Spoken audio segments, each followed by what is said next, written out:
نحمدہ و نصلی علی رسول الکریم، اما بعد۔ ایک حدیث میں حضرت سلمان رضی اللہ تعالیٰ عنہ، حضرت ابو ہریرہ رضی اللہ تعالیٰ عنہ، یہ دونوں راوی ہیں کہ ایک دن نبی کریم صلی اللہ تعالیٰ علیہ وسلم نماز پڑھ کر نکلے، گھر کے دروازے پر کھڑے ہوئے تو حضرت سیدہ فاطمہ رضی اللہ تعالیٰ عنہا آئی۔ آپ نے ان سے پوچھا تم کہاں سے آ رہی ہو؟ کہا فلاں کے گھر گئی تھی جس کا انتقال ہو گیا تھا۔ تو نبی کریم صلی اللہ علیہ وسلم نے پوچھا کیا تم قبرستان بھی گئی تھی؟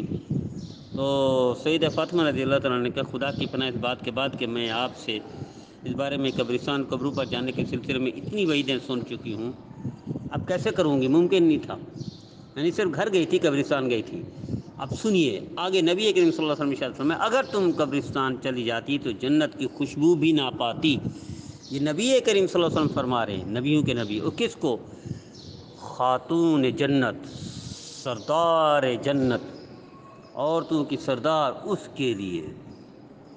تو یاد رکھیے گا عورتوں کا قبرستان میں اپنے شوہر، بھائی، بیٹے کی قبر پر جانا جائز ہے، لیکن خرافات، بدعات اور وغیرہ وغیرہ نہ ہوں، اختلاط نہ ہو، شریعت کی حدود پابندی کرتے ہوئے شریعت کے مطابق جائیں اور کسی محرم کے ساتھ جائیں تو اس کی گنجائش ہے۔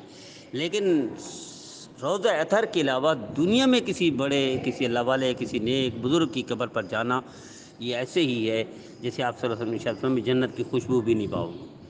آج ہم مزارات پر دیکھتے ہیں تو اس میں سب سے زیادہ مجمع عورتوں کا ہوتا ہے، ہماری بہنیں ہوتی ہیں۔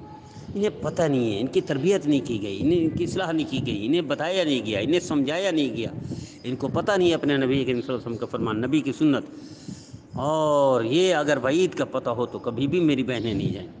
تو آئیے طے کر لیجئے کہ ہم، میرے بھائی، میرے بہنیں، جو بھی اس حدیث کو سنیں خود بھی عمل کرے، دوسروں کو بھی عمل کرائے، خود بھی سنے، دوسروں کو بھی سنائے۔ تو ہمارے سلسلہ خالص اصلاحی تربیت یہ ہے، ہم چاہتے ہیں ہمارے بھائی، ہماری بہنیں 100% صاحب اعمال، صاحب کردار بن جائیں، صاحب اخلاص بن جائیں، اور ایسے اعمال والے بن جائیں کہ نسلوں میں برکت اللہ تعالیٰ جاری فرمائے۔